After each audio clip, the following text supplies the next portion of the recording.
My mother drives a manual car. It's the only time she's fearless, the only time she takes charge. I watch her sometimes, making sure the chicken drumsticks are well prepared because my father, as the head of the house, must have 2 well-prepared drumsticks on the nights we have chicken. She gets up too quickly when he hoots outside, and not in an excited way, but in an unsettled, almost fearful way. She sits through all-day funeral services for her very distant relatives, and she does the same for weddings too, because she's giving that way. But for every event, she must have permission. She believes in witchcraft, which makes her believe in God even more. She hates it when I say that I'm highly uncertain about God. She always asks if she looks okay and then changes in the last minute anyways, and she won't let me drive her unless I'm with a male driver. And she wants to drive big cars, even when they're automatic. She dreams of traveling the countries, but the buses leave without her every year. She chooses to remain in the kitchen instead of entertaining the guests. Well, the wives of the guests, that is, because that is how it has been for years. The women will talk about women things, and the men will talk business and come up with solutions, and we'll all sit around and laugh at their repeated jokes. She has great ideas but won't share them. She has interesting opinions but doubts them. She gets a monthly allowance and is almost always inside the house. I have a recurring dream, and in this dream I go to the beach with my mother, and it's just us two, and we're talking about the usual. And I tell her what it is that I'm doing with my life, something she doesn't still quite understand. And she insists on a job that I should apply in Zanzibar. And I tell her I'm okay doing what it is that I'm doing, Mama. But she insists, and I snap. But I feel bad because I never mean to. And in this dream, I'm on the first bus out for a very long time anyways. So I apologize. And she says, it's okay. You're just short-tempered like your father. Afterwards, I ask her, Mama, can I ask you a question? Have you ever said a bad word? I don't know, like fuck. And she doesn't even let me finish the sentence, so she puts her hand to cover up my mouth so she can cover up fuck with whispering in fear. I look around and I tell her, Mama, it's just us here. We can scream bad words into the ocean. It can take it, at least this once. And in this dream, she believes me. So she gets up and leaves me behind and moves on outwards until her feet are in the water. You see, my mother is just a girl who had dreams of becoming a writer someday. But when she was 5, she was told that if she spoke too loudly, they would come and get her. Ukipiga makelele, ukiimba sana, watakuiba. So she whispered all the time.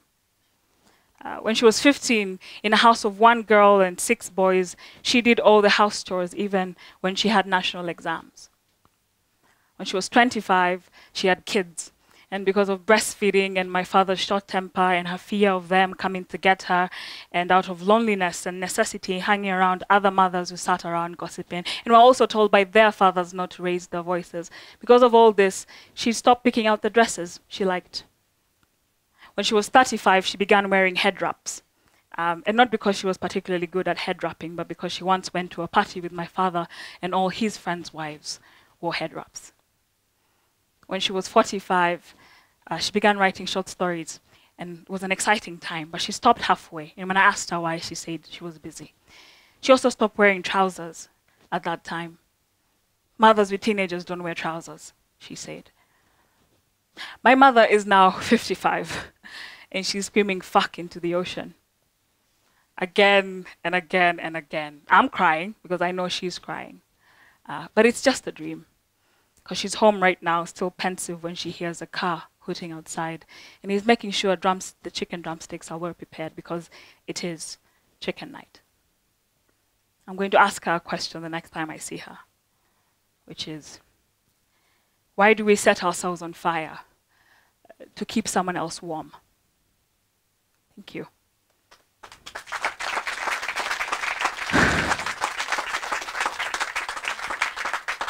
I am Rukia, the annoying artist. I write about my fears, experiences, and social issues that I see in my community. I write about the things that I have a burning desire to say out loud, but I'm not very sure sometimes whether I can. So you can imagine how I felt when I first wrote that piece, Manual Car. What was my family going to think? My siblings, my mother. In fact, I shared it under a pseudonym at first, terrified to have my name behind it. But it was precisely because of this fear, which is an obvious indication of how important it must be to bring it up, that I decided I must. Because I absolutely believe that self-expression is not only an essential tool for personal or individual realization, but for societal change. But to get self-expression become a tool, all begins in how we approach what I understand to be very important questions. Questions like, how do we communicate with one another, with our family, our friends, our neighbors, our students? How do we create an environment that helps us access the most meaningful parts of ourselves and bring forth the things that we've been told to keep quiet about so that others can be inspired? How do we encourage an active mind in the way we communicate and educate our children? But not just that. In general, what creative encouragement is every one of us getting, regardless of our age in our society? My quest to answer this question comes in the way I live and what I do, which I'll come to shortly. But briefly, this. I have always felt at home with the arts. Storytelling is a joy of mine. But I didn't always start this way. I took up sciences all the way to school, and I landed on biochemistry at university. So I didn't sleep for 2 days, knowing that I was about to break the news to my African parents that I was going to take a completely opposite direction, that I was going to explore this side of myself fully. The response to which was, of course, come again? It was weeks of, Baba, talk to your mother, talk to your mother. Mama, talk to your father, talk to your father. And my voice shook. And through this unwelcoming exchange, I thought of the many out there who wouldn't set on the path that spoke to their most authentic selves because of the usually demotivating perception of the creative world that exists in an African culture. So it was obvious to me that if I didn't set out on mine, if I didn't follow this journey of uninhibited creative expression and hopefully through that inspire others to do the same, then it may be way worse than I think because perhaps no one else would. The point is, pursuing arts in Tanzania, for example, is seen by most as being undecided about life.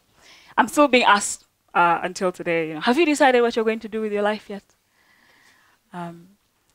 Arts is something you do on your way to making a proper decision, it seems, because it is not what productivity looks like.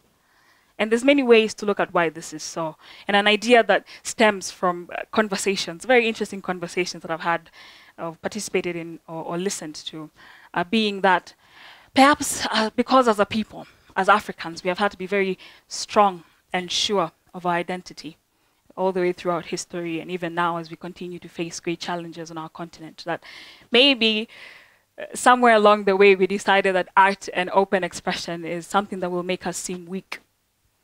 So we deny ourselves contemplation and angst and questioning the ways of life around us because we view that process as a luxury that only wealthy foreigners are privileged enough to have time for. But it's also true that we go through everything everyone else does. Loneliness, confusion, disappointment, dissatisfaction, disconnection. But the culture of sharing that or discussing that or even at the very least admitting that is not encouraged. Another way to look at why this is so can be done by understanding a particular set of people in the community. And this can be conveniently summed up in a conversation I had with a friend of mine, almost 40 soon. And we were talking about his passion for music. And I asked him why it was something that he left behind. To this, he said, I asked him, why isn't it something that he even does on the side? And to this, he said, Rukia, I am an African family man running an organization. You get to explore in the name of this creative, celebrated millennial boom that's happening. It's way easier for you because you're much younger and even more so because you're starting out. For me, it's not the same story. So it became apparent to me that, at least in the African context, for certain people who have reached a certain social status and age, creative and self-expression is not something that the society around them expects of them. So much so that it becomes something they do not expect of themselves. and what a pity that is. But lastly, on a separate but equally important point is that even for those who pursue arts and creativity full-time and for income, usually have their creativity kept dormant. And I can explain this using this city, for example, Arusha, where we cater to what sells to the foreigners and not what speaks to us. Almost every canvas out there, for example, is a variation on a theme of the jumping Maasai and Mount Kilimanjaro. Or you just shove it all in one picture. Or streets dedicated to shoving Tinga Tinga and Bob Marley portraits and a zebra's behind down your throat. Portraits of a zebra's behind down your throat. And this extends to other arts too, like film and music. Now, it's not to say that there are any artists out there. The likes of Maembe Vitali, for example, and a great example of what is needed and what is important in musical storytelling and sharing his views and concerns about his community, to various artists, known and upcoming, the likes of which are being displayed just outside this room, are great examples of what is needed and what is important. But for the most part, what sells in Tanzanian film and music industry is either hollering at girls, oh, you're so pretty, I'm having a heart attack, touch me here, touch me there, or witchcraft, you know? And I must confess, I dance to these songs whenever they come on, for sure. But to the beat, I'm always thinking, is it great that such a powerful sector of this country with such a massive following and consumption is not making a balanced effort to inspire reflection and societal contemplation and self-analysis, for example? Is that great? No. We do not realize that to communicate something, our creation has to be either or. Either a completely new angle or way of looking at things, which obviously has a potential to spark ideas and prompt important questions and conversations and even solutions. Or relatable, not common or even familiar, but relatable, bringing to light a shared feeling. Yet not very many take that chance. So we know of and consume uninspired work not because the majority want or even like it, but because majority make it. And this completely misses the point, because the value of art is in expressing yourself, not in what's hot and selling. So taking my part in seeing the way forward, I began an event that encourages uninhibited creative expression, and I call it The Unknowing Artist. And The Unknowing Artist is not strictly a call for artists to perform, it is a platform for individuals to share. When I launched it, I wanted it to be this place where people come to unwind and reflect on their beliefs and opinions and choices. But upon analyzing the points that I just made and many more of the society, I decided it quickly became a fusion of creativity and conversation. So we have a diverse group of people coming to share themselves through song, skits, storytelling, poetry, and the like. But not only that, it is a place where people come together to talk about the things that they wouldn't normally talk about with people that they wouldn't normally talk to. And this is enhanced by the fact that we move around the city to encourage a different crowd each time. And through these diverse conversations, we have 16 to 60-year-olds talking about life and humanity and fears and expertise, learning and unlearning from one another. Because as it has been said and proven, conversation not only reshuffles your cards, it creates new ones. And we have had fantastic exchanges during these events. You know, we have had people share their concerns and views of their countries and communities through song. We have had people work together in great, wonderful interdisciplinary projects after the events. We have had people get the courage to come back to the events and share deeply personal stories, opening up dialogues between friends and families, between students and teachers, among neighbors, among strangers. But most importantly, we've had people be able to look at each other in the eye and go, thank you for sharing. So to wind up, my mission is to host a diverse crowd of people moved by the realization that self-expression is not a foreign luxury, it is a necessity.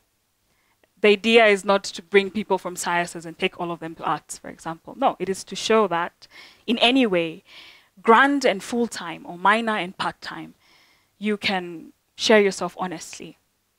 It is inviting to the people who take the time to say, what is it that I really want to say and reveal in my visuals, in my conversations, in my song, in my performance. And we have such a rich history as Africans of storytelling in all these areas. So it must be continued with just as much vigor as before and taken to be just as important for a richer society. It's time.